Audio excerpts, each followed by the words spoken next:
Who you are is this presence, this empty looking, this consciousness, this perception of things, and this I am. And they're totally free, both of those.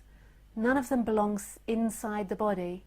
Consciousness is actually in the appearances, it's in all things, and so is this sense of being.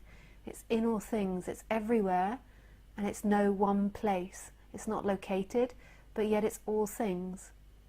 So right now, even though you think you're perceiving and you're limited and you've come from time and you're sitting here listening to me, actually what's happening is there is perception happening, and it's instantaneous, and it doesn't belong to anyone, and it doesn't belong anywhere. And perception is what everything's appearing in. It's the sound of my voice, it's the sight of this room, it's the light, it's all the objects in this room. Everything is appearing instantaneously. Everything is appearing instantaneously. There's nothing which is appearing in a few seconds. It's all appearing now, right here, right now. It's free. It's alive, it's present, and this perception is instantaneous. The same with the sense of being, this sense of existence. This sense of existence only belongs here. The sense of existence isn't going in time, it's something that always is. This sense that this is, I am. So perception is instantaneous.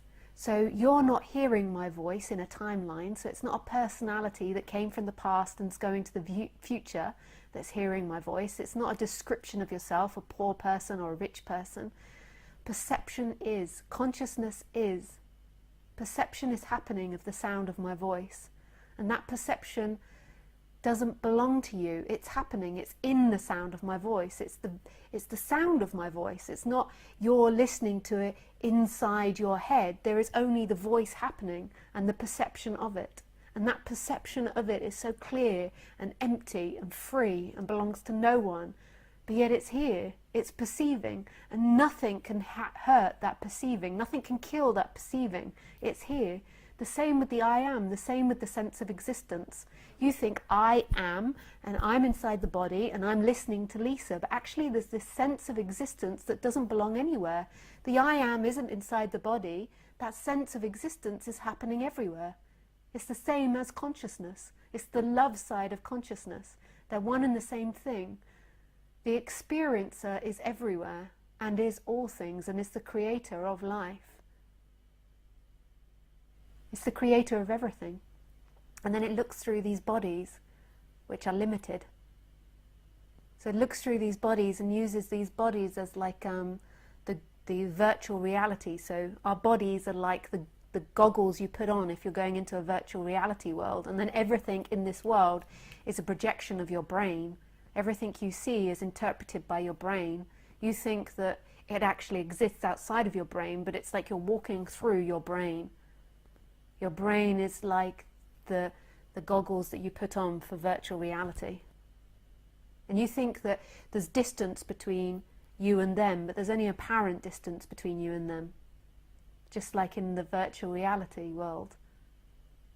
So you think you get up and walk to the sofa, but if you had virtual reality goggles on, it's actually only an appearance that you're getting up and walking to the sofa. Actually, there is a stillness appearing as movement, and you're looking. The experiencer of that virtual reality doesn't actually move. It's inside the dream that's moving. When you think you're alive inside that virtual reality, this is when suffering begins, because there's too much attachment to the outcome of the person. There's too much attachment to pleasure and pain. There's too much a fear of dying, a fear of not getting what you love. When what you love is your sense of existence, and your safety is consciousness, because consciousness and the I am cannot die. It's only the body that can die. So whoever you know that's died hasn't actually died. It's only the form that's died. Their essence hasn't died. Their form has died, but their essence, that empty looking, hasn't died. And you think, but that empty looking is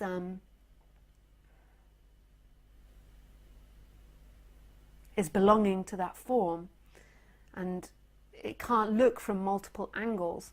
But actually that empty looking doesn't contain a brain, and it doesn't contain time, so it can instantaneously look from multiple cameras instantaneously. It's only the brain that can look from one angle and remember one angle. Consciousness knows everything.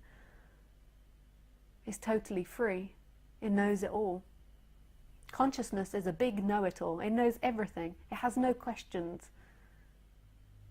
It's just in line with itself. It's creating spontaneously, freely.